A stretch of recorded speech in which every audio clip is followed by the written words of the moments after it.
If you like this video, please give it a thumbs up, comment, and subscribe to my YouTube channel, as well as follow me and subscribe to me on all my other social media platforms.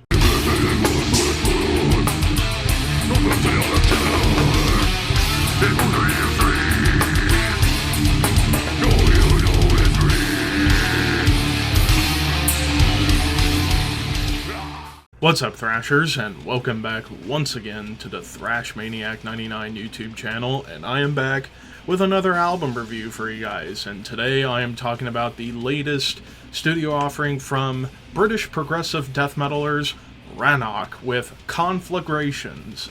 So this also came out on July 21st, this time on Willowtip Records, and when I saw this band was on Willowtip, I was like, you know what? Why don't I check it out, because I enjoy quite a bit of Willowtip Records, what they've been putting out as of late. And I saw this was progressive death metal, and you know, I love both genres, so I was like, you know what?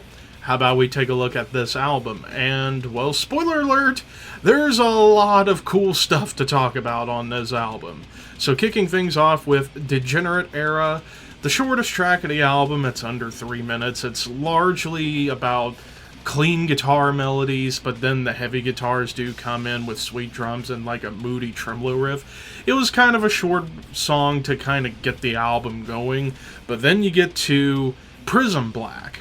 Now I will say Prism Black, the title track Conflagrations, and the closing track Threnody to a Dying Star, the three long tracks that were the first two I'm talking about, Prism Black and the title track, are well over the 8-minute mark, which I'll save the final track for later. But Prism Black, already you kind of get an idea of what this album's going to be all about in terms of the guitars.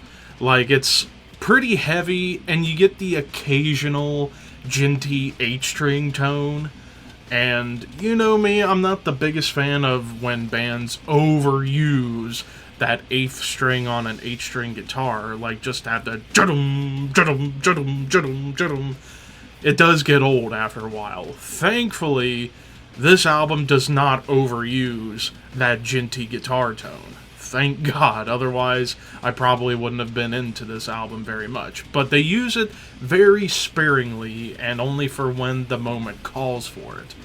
And this track, Prism Black, it starts off sounding like what would happen if Morbid Angel was playing with 8-string guitars. Because some of these riffs that you get here in the beginning of Prism Black definitely made me think of like Formula's Fatal to the Flesh era Morbid Angel a little bit.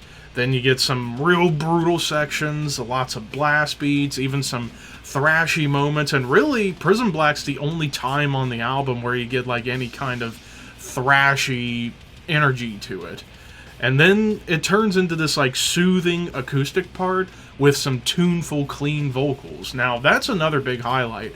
The clean vocals, whenever they do pop up on this album, are quite well done, I must say. The death growls, they kind of range between like the low growls and kind of like that mid-range growl similar to Joe Duplantier from Gojira. And I will say, I got reminded a lot of Gojira on this album with certain sections as well. So, and then of course whenever it gets into these like jinty breakdowns, Meshuggah immediately comes to mind. But yeah, Prism Black really kind of set the tone for the long tracks of the album, and even a nice triplet chugging breakdown towards the end. The title track has some more eerie, clean guitars, and also brings in something, well, it's kind of there on the album altogether, but especially in the title track and going forward, lots of dark ambient elements, like bringing out some more drawn out like ambient sections to kind of set an atmosphere and a mood for the next section of instruments that will come in. But yeah, the title track really does a great job at like building on that atmosphere with drums. And then you get some really cool chugging riffs coming in quite nicely. The clean vocals come back. You even get a huge breakdown where they mix dissonant riffs and ambience on top. And then even a section here where you get like a classical guitar part commingling with the clean guitars with tasteful drums and a pulsating bass line. Now, the other kind of longest track, it was almost 7 minutes, Daguerreotype, or Daguerreotype. I think I said it right the second time.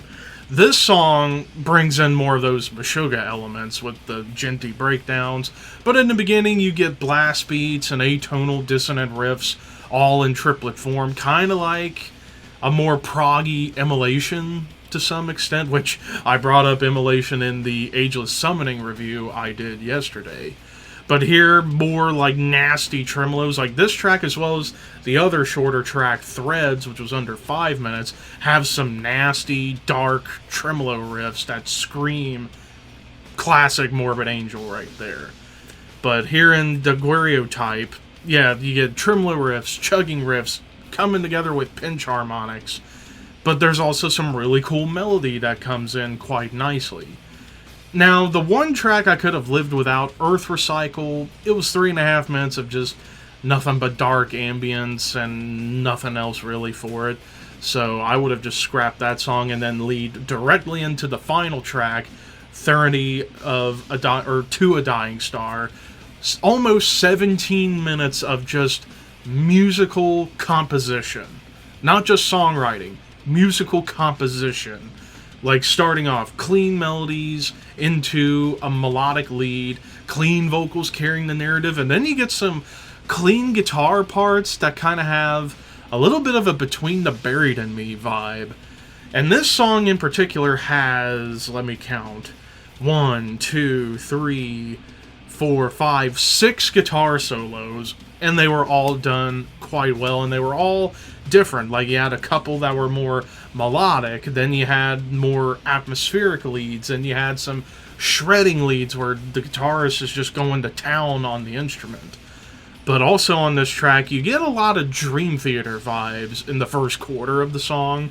The song gradually gets heavier as it goes along, but then you get this, like, almost heroic moment when the riff comes in, and it feels like something John Petrucci would have done.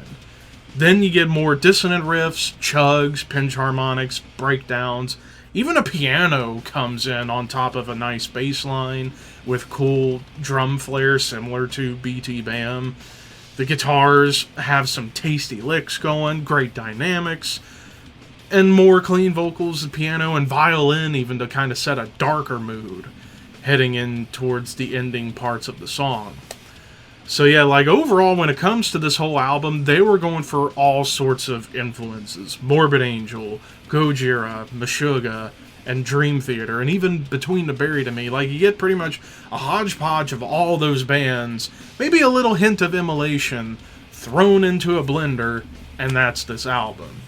Now, as far as anything I could find to complain about, maybe in that final track they maybe could have cut a couple of solos out and thrown in some more riffs, and I think that would have really helped the song stand out even more than it already does. But overall, besides that complaint, production was pretty well done, a nice solid mix. Pretty much everything about this album was absolutely flooring. I'm going to give this one an 8.5 out of 10. I think this is a very good album. Who knows, it might go up in score the more I listen to it, but you never know. But anyways, that's just my opinion. What did you guys think of Rannoch's Conflagrations? Let me know in the comments below, and until next time, keep your horns high and your dreams wet.